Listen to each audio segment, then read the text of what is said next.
MP में तो आपको पता ही है, खटिया खड़ी हो गई है। राजस्थान में डब्बा गुल है।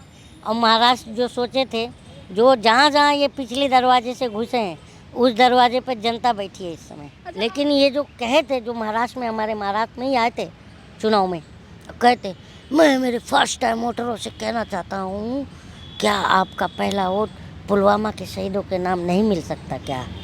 तो हम भावुकता में वोट दिए थे उन्हें, अब नहीं देंगे, अब तो इन्हें दौड़ाएंगे। हाँ, ये अलग बात है, ये जो मीडिया ने नरेटिव बनाया है, मोदी नहीं तो कौन आएगा, तो मोदी ही आएगा। तो बोलिए, एक कटिंग चाय भी लेके आएगा। आएगा कैसे जब हम वोट ही नहीं देंगे? तो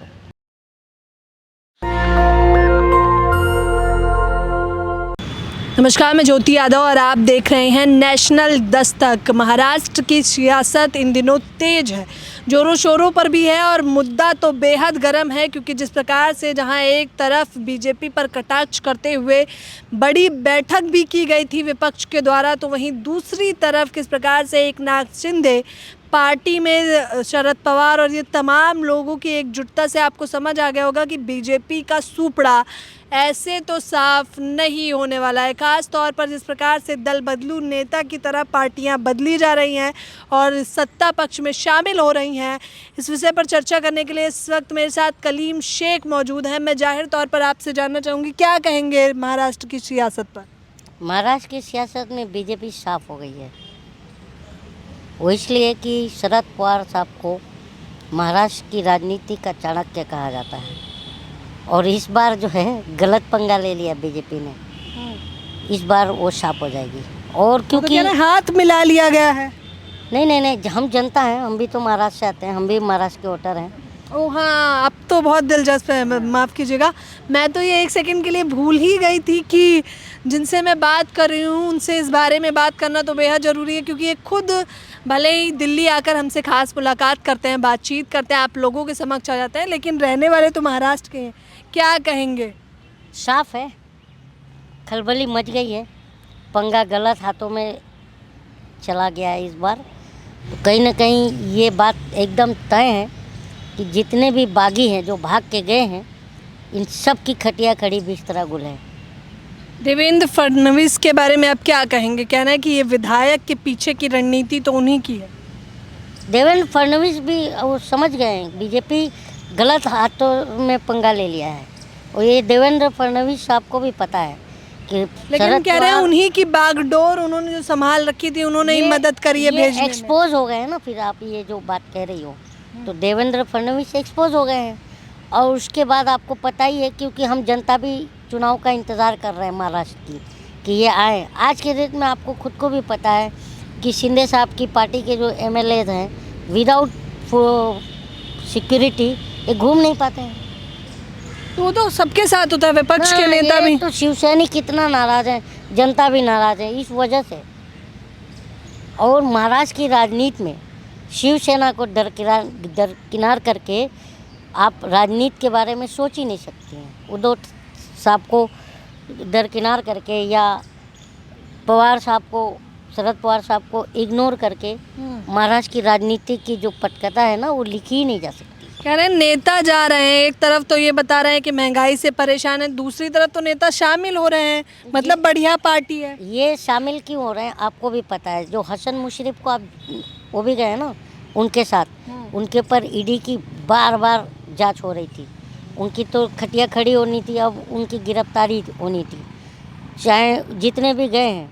मैं तो इसीलिए तो बार बार आपको एक, तो फिर तो ये उन्हीं पक्ष पे सवाल हो जाएगा, क्योंकि जिस पार्टी में थे, क्या वो भ्रष्टाचारी पार्टियों को रखते? मैं एक लाइन सुना देता हूँ आपको। खड़ी हो गई खाट है 24 में तुम्हारा, 24 में तुम्हारा, अगर न करते महंगाई तो चुन के आते दोबारा। खड़ी हो गई खाट है 24 में तुम्हारा, 24 में तुम्हारा, युवा मांगे भर्ती अब तक नहीं निकाली, समझ रहे हैं हम भी तेरी हर मक्कारी।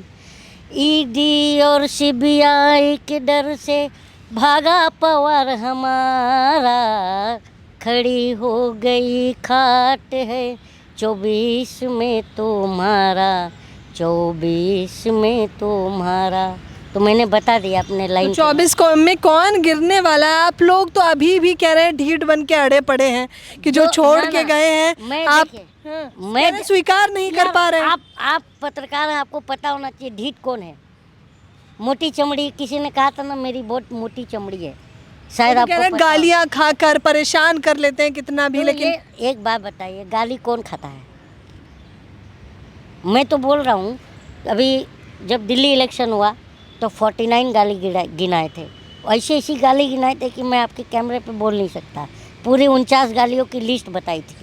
कर्नाटक गए तो 91 गाली खाए बताए, जबकि वो 91 लाख गाली वो करोड़ों में हो सकता है, क्योंकि हर देश की जो जनता है ना, पूरे भारत की जनता हर भाषा में गाली दे रही है, तो उन तक कम पहुंच रहा है, सब बाकी सब रडार में छुप जा रहा है। तो और बाकी 2.5 किलो भी गाली खाए हैं। तो गाली खाने वाला काम क्यों करते हो? हम तो ये जनता यही कहते हैं। अच्छा, खेद है या नहीं किस प्रकार से कह रहे हैं पार्टी कितनी खोखली थी और अब मजबूत पार्टी में आ गए हैं? कौन आ गया मजबूत पार्टी में? तमाम कह रहे हैं, अब कह रहे हैं विपक्ष को तो एक बात हजम बताइए, नहीं हो पा रहा है, एक बात परेशान हो बताइए। गए हैं। अभी अजीत पवार की बात करें आपने, अजीत पवार साहब ने कहा कि मैं काम करने आया हूँ। हाँ, काम उधर काम नहीं मिलता, करने मिल रहा था, बताइए।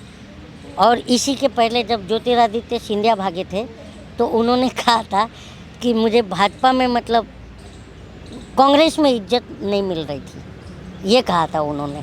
और आज ज्योतिरादित्य सिंधिया की इज्जत देखिए, है ना, क्या क्या बोला जा रहा है इन्हीं के पार्टी के लोगों से, बीजेपी के ही। तो कहने का मतलब ये लोग जो भी नेता भाग रहे हैं, हम जनता बराबर ध्यान से कह देख रहे रहे हैं हैं। अभी तो 23 तारीख को जो मीटिंग थी उसके टेंट का पैसा भी नहीं दिया होगा, अभी तो एकजुट थे, अचानक से अखंडता आ गई इनमें। तो किन में? विपक्ष में विपक्ष में कहाँ अखंडता है? विपक्ष में अखंडता ही नहीं है। और एक बात मैं बता दूँ, महाराष्ट्र हो, एमपी में तो आपको पता ही है खटिया खड़ी हो गई है, राजस्थान में डब्बा गुल है, और महाराष्ट्र जो सोचे थे, जो जहाँ जहाँ ये पिछले दरवाजे से घुसे हैं उस दरवाजे पर जनता बैठी है इस समय। अच्छा, आप राजनीति को, अब मैं थोड़ा कंफ्यूज हो रही हूँ कि आप राजनीति को किस चश्मे से आंक रहे हैं कि आपको लग रहा है कि डब्बा गुल होने वाला है? हम राजनीति को, हम अपनी जो हम जनता हैं, मैं तो नेता नहीं हूँ, हम जनता हैं, हम अपनी जो मूलभूत सुविधाएं हैं उसको देखते हुए हम आकलन करते हैं कि इन्होंने वादा क्या किया था और कर क्या रहे हैं। अच्छा, काम नहीं किया होता तो तमाम लोग उस तरफ मैंने क्यों अभी जाते? आपको कहा था ना, अभी आपको 2 लाइन के माध्यम से बताया था कि अगर न करते महंगाई तो चुन के आते दोबारा। आज टमाटर खा रहा है क्या गरीब? बताइए आप। तुमने भोजन छीन लिया गरीबों के हाथ से, और अभी जैसे ही चुनाव नज़दीक होगा तो नौटंकी करोगे। इतना बड़ा एक्टर जो है मैंने नहीं देखा। हाँ, अगर मतलब फिल्म फेयर अवार्ड में मैं सोचता हूँ कि इनको एक बहुत बड़ा अवार्ड देना चाहिए। इसको मोदी जी को? हाँ जी, इनसे बड़ा एक्टर कौन है जी? आज बताइए इनके कि भावनाओं को भी दुनिया की- एक्टर कह दिया। मैं तो, हाँ जी, मैं दुनिया की कोई जो है ना लेडी उतना खर्चा नहीं करती होगी मेकअप पर जितना हमारे प्रधानमंत्री मेकअप पे खर्चा करते हैं। आप भी नहीं करती होंगी। इतना मेकअप करते हैं हमारे प्रधानमंत्री, बताइए। तो इसीलिए हम अच्छा, कहें, इतना नज़दीक से देखा है आपने? हम न्यूज़ सुनते हैं, और वैसे भी उनके सामने जैसे कैमरा होता है तो कहीं सिक्योरिटी गार्ड भी खड़ा हो जाता है तो उसको खींच लेते हैं, भाई मेरा फोटो क्यों ख़राब कर रहा है। तो ये चीज़ें होती हैं, हम देखते हैं जनता नोट। तो कैमरा जीवी बता रहे हैं आप यशस्वी प्रधानमंत्री को? हाँ, जब यशस्वी, ये बताइए, वो हम जनता को आंदोलन जीवी बता सकते हैं, अब खुद कैमरा जीवी हैं, हम देख नहीं रहे हैं, बताइए। तो हम देखिए, हम किसी पर टिप्पणी नहीं करना चाहते हैं, लेकिन हमने ये कभी नहीं देखा। अभी राहुल गांधी को ही ले लीजिए, जो भारत जोड़ो यात्रा चल रहा था, तो हमने भी ये देखा कि उनकी माँ का जो है ना जूते का लेस निकल गया था, तो खुद बैठ करके लेस बांध रहे थे।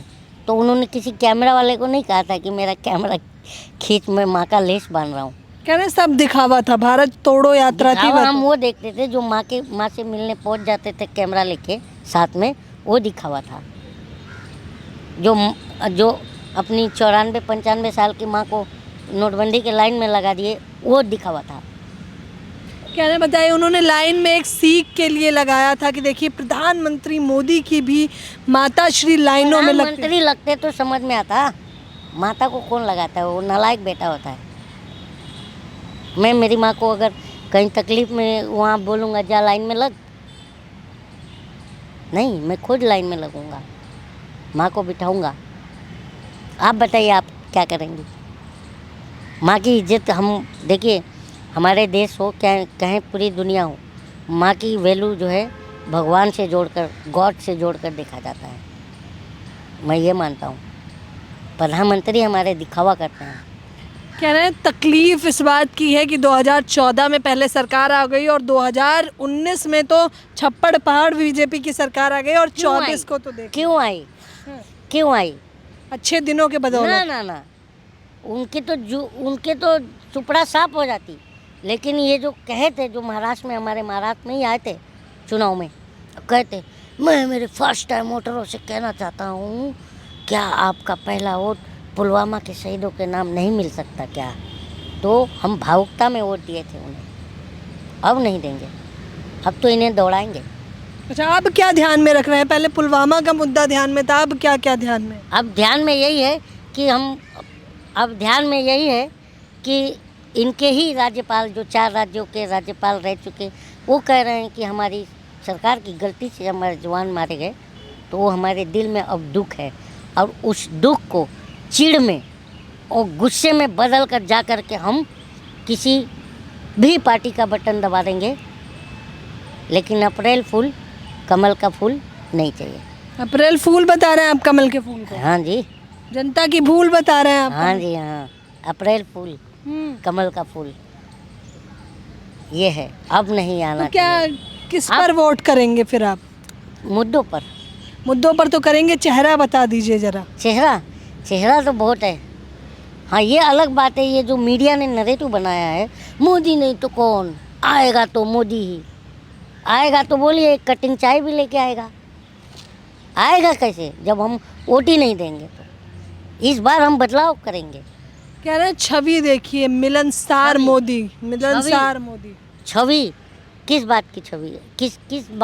किस बारे में इनकी छवि अच्छी है बताइए? अपने विपक्षों को, विपक्ष जितने भी हैं उनके ऊपर जो है एक द्वेष भावना से कार्रवाई करना, ये अच्छी छवि मानती हैं आप?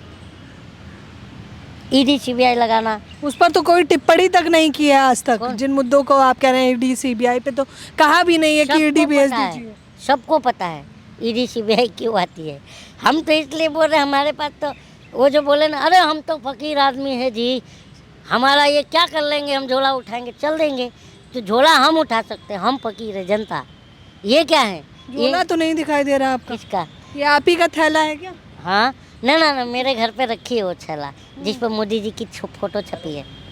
5 किलो थैला तक मोदी जी का, फिर भी इतना आक्रोश विरोध। जो थैले पे छप कर आए थे ना, अब वो कहाँ छपेंगे? जनता छापेगी अब उनको। झोला निकालेगी घर से, अब बोलेगी लो बेटा चल दो, अब तुम्हारे बस का बात नहीं देश चलाना। देश चलाना और मुंह चलाने में फ़र्क है, ये बात है। मुंह कौन चला रहा है? सरकार। देश कौन चला रहा है? मीडिया। जनता क्या कर रही है? जनता खाली त्राहिमाम कर रही है, हाय हाय। जो बोलते हैं जनता की आय डबल हो गई, जनता की हाई डबल भी। 1 सितंबर 2021 का आंकड़ा है, जिसमें बताया गया कि पर कैपिटा इनकम में, भारत का पर कैपिटा इनकम में एक नागरिक 1,73,000 रुपये कमाता है। बताइए, कमा रहा है? कितना झूठ बोलते हैं ये, तो हम समझते नहीं हैं। ये बताइए, पर कैपिटा इनकम में आप खाली कागज़ों में हमें आंकड़ा दिखाओगे, हम बेवकूफ़ हैं? बेवकूफ़ तो नहीं है। 73,000 सालाना भी इनकम नहीं है गरीबों की। ये 1,73,000 बता रहे हैं, वो भी 2021 की। अभी 23 में आएंगे तो सोचिए कितना। और 43,000 पर इस पर कर्ज बता रहे हैं पर नागरिक पर, वो भी 2021 के डेटा में। तो आज क्या होगा? जबकि 100 लाख करोड़ का कर्ज एक्स्ट्रा बढ़ चुका है पुराने इसमें। तो कैलकुलेट कीजिए कि एक नागरिक पर कर्ज कितना है। तो खुशहाली इंडेक्स जो भी है, वर्ल्ड हैप्पीनेस इंडेक्स को आप किस पैरामीटर से नापती हैं? लोगों की खुशहाली से ना, लोगों की इनकम से ना। तो वर्ल्ड हैप्पीनेस इंडेक्स में हम कहाँ हैं ज़रा वो देखिए। वर्ल्ड हंगर इंडेक्स में हम कहाँ खड़े हैं वो देखिए। वर्ल्ड फ्रीडम इंडेक्स में हम कहाँ खड़े हैं वो देखिए। और 9 साल पहले कहाँ थे वो देखिए। तो हम जनता बेवकूफ़ हैं क्या? बताइए। अब जनता क्या करने वाली? जनता झोला पकड़ाएगी और दौड़ाएगी। मैं तो बोल रहा हूँ बार बार, दौड़ेंगे। भाग मिल्खा भाग का गेम है 2024। गांव में घुस नहीं पाएंगे ये। भाग मिल्खा भाग का गेम है अभी भी आपने 2024। देखा है कि पत्रकारों की वो स्थिति हो गई। आज का न्यूज़ बता रहा हूँ, प्रेजेंट का, कि अभी एक कोई पंजाब का नेता है, न्यूज़ 18 वाले को ऐसे गाड़ी में से उतारा, चल उतार चल उतार। ये तो दुर्व्यवहार है। दुर्व्यवहार है। पत्रकार जब सही नहीं रहेगा तो दुर्व्यवहार होगा ना। गो बैक का भी नारा लग रहा है कि नहीं लग रहा है? गोदी मीडिया लग रहा है कि नहीं? तो ये इन लोगों को सोचना चाहिए कि तुम पत्रकारिता कर रहे हो, चाटुकारिता करने नहीं आए थे। और तुम्हें जनता ने रखा है, तुम्हें सरकार ने नहीं रखा है। देखिए, गोदी मीडिया की लताड़ मुझे लगता है कलीम शेख से बेहतर कोई नहीं लगा सकता। नहीं, क्योंकि नहीं मैंने देखा अरे है। आपने देखा है, ये भी आत्मनिर्भर बन गए यूपी में। अब मैं नाम नहीं लूँगा चैनल का, सबको पता है। कई 2 राज्यों में आत्मनिर्भर बने हैं, ठीक है ना। तो आप डिजिटल मीडिया कहीं ना कहीं सही चल रही थी, तो अब ये लोग डिजिटलाइज होने की बात कर रहे हैं।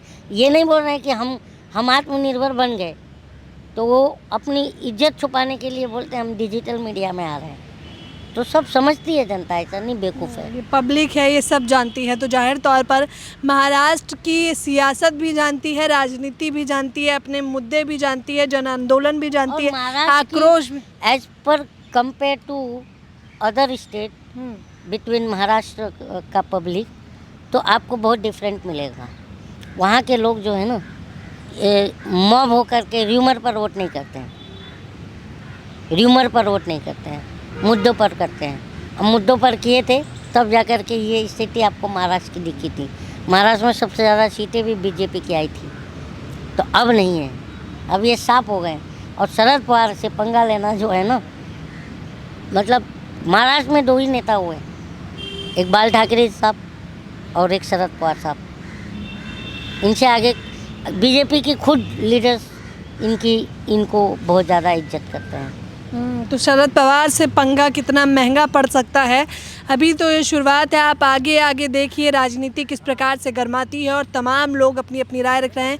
कलीम शेख ने तो बेधड़क होकर बोल दिया है कि ये 24 की तैयारी है और सुपड़ा तो साफ होगा, बीजेपी का झोला उठाकर भगाने पर मजबूर कर देंगे। हमसे बातचीत करने के लिए आपका झोला मेरा हिट भी होगा 24 में। आप सब मिलोगे मेरे से कि तूने 3 महीने से कह रहा हूँ, आज 3.5 महीने से झोला, और झोला तैयार है इनका। इसी माइक के साथ, इसी कैमरे के साथ कलीम शेख को बिठाएंगे और चर्चाएं लगातार जारी रखेंगे। जरूर। फिलहाल आप इस खबर के बारे में अपनी प्रतिक्रिया देना बिल्कुल ना भूलें। कैमरा पर्सन तौहिद के साथ ज्योति यादव, नेशनल दस्तक। नेशनल दस्तक की आपसे गुजारिश है कि अगर इसको बचाना चाहते हैं तो नेशनल दस्तक को सब्सक्राइब करने के लिए रेड कलर के सब्सक्राइब बटन को दबाएं, फिर बेल आइकन की घंटी दबाएं। नेशनल दस्तक को बचाने के लिए बहुत जरूरी है कि हर खबर को शेयर करें, लाइक करें, कमेंट जरूर करें।